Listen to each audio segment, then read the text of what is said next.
In the show this week, we follow up on a previous story, an ongoing topic regarding the perceived track bias on the Poly at Greyville. We speak to several jockeys, including current South African champion Anthony Delpeche, to get their views. But let's start with the first and much anticipated barrier trial at Greyville. In a positive move to increase the transparency of unraced horses and those rested for 120 days and more, Gold Circle have now made barrier trials obligatory in KwaZulu-Natal. The first trial took place a week ago on Sunday the 12th of November here at Greyville. So how do they work? All trials are to be run on the Polytrack over 1,000 meters at set weights of 58 kgs, plus overweight if necessary. Only licensed jockeys and apprentices are permitted to ride, with the registered owner's colours or the silks of the trainers to be worn.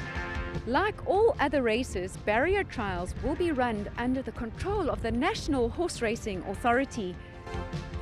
The barrier trials are a condition of entry through the local conditions of Gold Circle, which dictates that they have to then come and do a barrier trial 60 days before they're accepted to run in a race. So from our side, on a race day, those horses are registered by us. The ownerships might not be registered, but the horses are registered. They then come for the barrier trial 60 days prior to acceptance. On the day, it'll be the same that we'd normally adopt in terms of a normal race, whereby the horses will be carded, the riders are carded. Our officials then control that barrier trial on behalf of the operator. We then weigh the riders out to ensure that they're riding at the correct weights. We disseminate any changes to the weights. The public are kept up to date with what's happening with regards to that. The horses are identified, same procedure as a race day, to ensure that the right horses are participating in the barrier. They're veterinary checked. They go down to the start. The starter will then load them, adjust their gradings accordingly, because they'll come for a barrier having had a barrier or a stalls grading before that. And then after the race, obviously, we will then proceed with the run-ons, which will give us the times and certify those horses accordingly if they've qualified within the time period. That's what we'll do on a race day. Pretty much the same as we do in a normal race, except we're qualifying them in terms of a time. How do you go about allocating runners to trials after nomination stage? Well, we wait for the trainers to declare, and if we find that we've got too many horses for accepted, we will split and have two trials. Having said that, if we get more, then we'll have to do an elimination process. We will get back to the trainers. Those that wish to run their horses sooner, they will probably get preference, and those that wish to run their horses a bit later, they will take the next trial. When we group them, we will try and put them according to their rating. So if we get a number of 2-year-olds, we'll put them together, and the merit-rated horses, we'll put them together. Raf, what is the maximum number of runners and minimum number for a barrier trial to take place? Okay, Michelle, at this stage, we're looking at a minimum of 2 runners and a maximum of 8. How many barrier trials will you program on a race day? We will be trying to have 2 prior to any race meeting. And will all barrier trials take place at Greyville only? At this stage, yes, all barrier trials at Greyville on the Polytrack. For runners to have their trial recorded as a qualifying one, they need to complete the distance in a maximum of 70 seconds.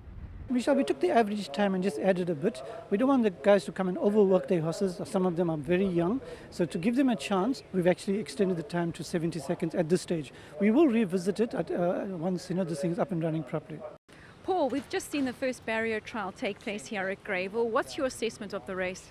I thought it was excellent. We had horses from all ages come in, and it's the first one, which was good to see. People have got to feel the way around these things. It went according to plan. They walked around behind the gates. It was a beautiful warm day. They ran into a headwind, a very strong headwind. The 5 of them ran within 6 lengths of each other. The winners ran it in 62, and the first 3 ran it roughly in 62, and then 63 and change for the other 2. Very good introduction. A lot of benefit will come from that. Even people are talking to me afterwards saying they were good to see that horse of Gadsby's, a lovely looking Trippy, and Dean Canham, a very nice horse. That's how people form ideas, and it'll do the horses a lot of good. The owners who own these horses get to see them, and they feel better. You don't have to tell them the horse is working. You say, go have a look at the barrier trial, and you can see how they're doing. So I think it went off very well, great success.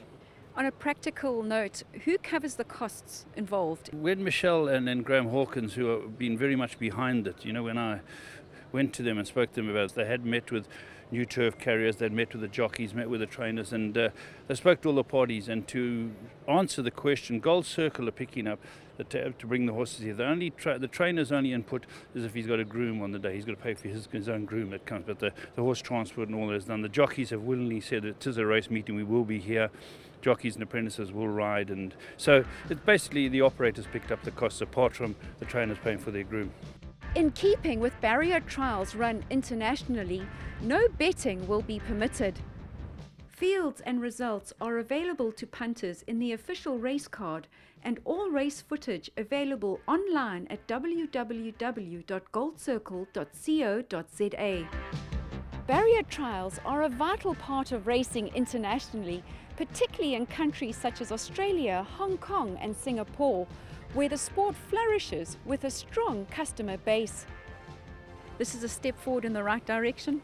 Absolutely, it's way overdue. This should have been done years and years ago, and we'll speak in a few years' time, and we'll say, this should have been done. It's wonderful that we've establishing a form of transparency for people out there. People can say, they don't have to open a race card and say, well, I wonder if this horse of Lafferty's can run. There's a barrier trial or two to look at, and Winks went through 3 of them. Winks won her first barrier trial before she went for the third Cox Plate. She's always had her barrier trials. She took on top horses. She just edged ahead of them, but they ran it in a quick time and showed her well-being. The public were there. They interviewed Chris Waller afterwards. He told them he's very pleased because she's never been that forward in a barrier trial. So you get to learn these things, but it'll be wonderful. Champions will have barrier trials here. And Paul Gadsby brought up a very good point. They have no track poly at Ashburton, so it gives them an added advantage of getting a feel of it, and they all seem to handle it very well. Raf, is the introduction of barrier trials an important step for racing, and particularly racing in KZN? Absolutely, we believe so. We want to try and build punter confidence to get more people back into racing and to believe in our game. A month ago, we brought you a story covering the perceived draw and track bias here on the Poly at Greyville. After a closer look at the stats, the supposed draw bias was dispelled, but the same couldn't be said when turning attention to the track. It's noticeably apparent, even to the casual observer, that the majority of winners on the Polytrack do in fact come down the outside. Statistics showed that in the 45 races from 5 race meetings from the 22nd of September to the 15th of October, not one winner finished on the inside. A significant 71% won on the outside, with the remaining 29% coming down the middle of the track. At the time, we spoke to track manager Kurt Groenewald, who dismissed any purported track inconsistencies in preparation, showing us how it's done. Kurt, what track maintenance do you do with regard to consistency and compaction of the Polytrack surface?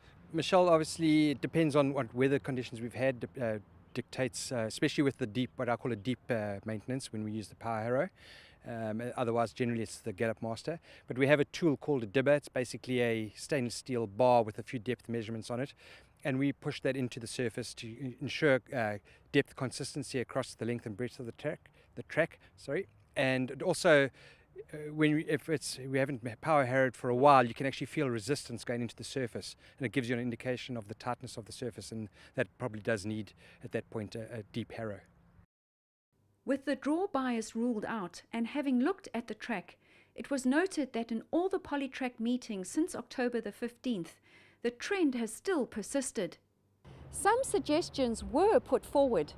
Look, I wouldn't be able to tell people why, being an artificial surface, it should be level throughout. Yeah. Whether it's maybe got a degree of change because of the angle of the turn. I think it's a very sharp track, and I think our riders that can judge pace very well, like get up handy in races and control the pace to a degree where they're running off. They're not going to run down the inside of the track, they're going to run off to the outside in any case because of the angle of the turn. And with them doing that, maybe it just makes it look more pertinent to get to the outside of the Polytrack. It's just an opinion that I've got.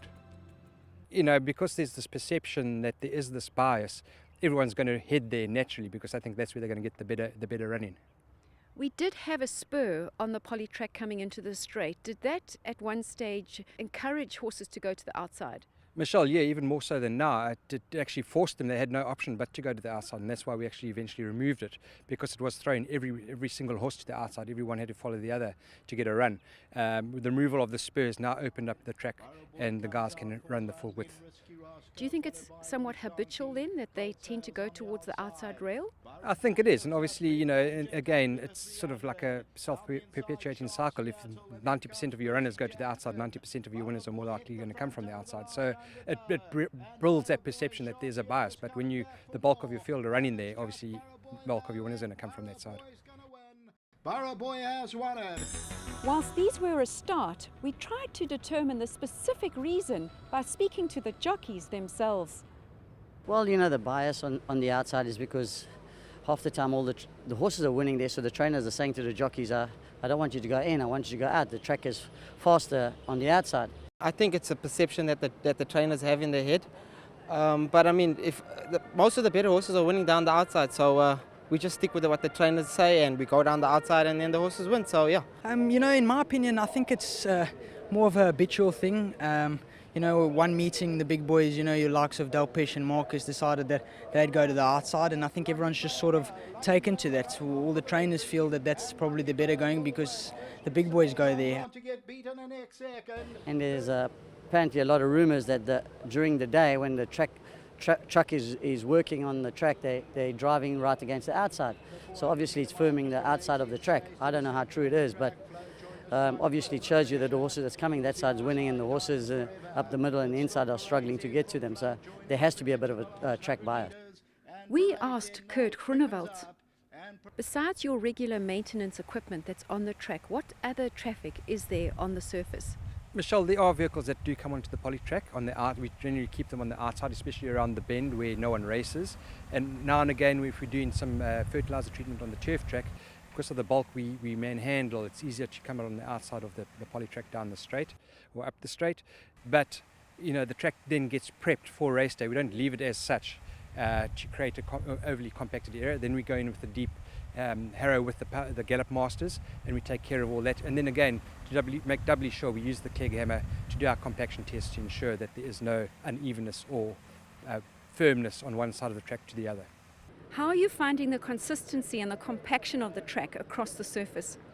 Well, you know, when we come back after races, we now and then have to tell them to firm the track up because they tend to loosen it up a little bit too much, and there's a lot of kickback, and that's not why this track's supposed to be for a fast track and no kickback, and but they're getting it right. I think the more we have rain, the better the track is, and the drier it is, the more kickback we get. I notice as a rider, when we've had a lot of rain, it seems to run a bit more even. The track is designed to take a lot of rain. I think when it's a little bit cooler and we've had a bit of rain, the inside is definitely better. When it's a bit hot and sticky at the outside, it's much better. There are other theories too. There was a theory that there could be overspray from the grass going onto the Polytrack on the outside. That's why the track is running preferably better on the outside. What about the sharp angle into the straight? Michelle, I think for me it's the momentum. You know, coming around the turn and sweeping into the straight is quite a sharp turn. Initially they had a 1.5 meter false rail because of room, and I think since then I think the jockeys have taken wind to the fact that it does help your momentum. You know, coming around that sharp corner, if you do rein a horse in and straighten it quickly, you do lose a bit of momentum, but if you just let them naturally take the course, they end up on the outside generally. I don't think it's as sharp as what you'll have in Mauritius, but I do think that it's actually become more of a habitual thing that horses do tend to shift outwards because being taken there so often, they sort of it becomes habit. But the track does have other racing advantages. I suppose if you're running 3 wide, it doesn't really hinder your horse. Your horse can use his stride and he's able to, you know, let his momentum carry him through as you run into straight. Whereas you sitting second, third on the rail, you actually held up for a run. You got to wait. By the time you get off the false rail, the other horses have already into their stride and they've picked up the run. We've now heard several explanations and reasons for the preferred outside going on the Polytrack. Whether any one particular reason or combination are responsible for the track bias, it still remains open for debate. Having said that, The Polytrack meeting a week ago on the 12th of November saw a turnaround with 6 of the 8 race winners coming down the middle and not the outside. But it must be said that Anton Marcus was not riding. Be sure to catch racing news again on December the 3rd when we profile apprentices campaigning around the country as well as some of our young jockeys competing abroad. See you then.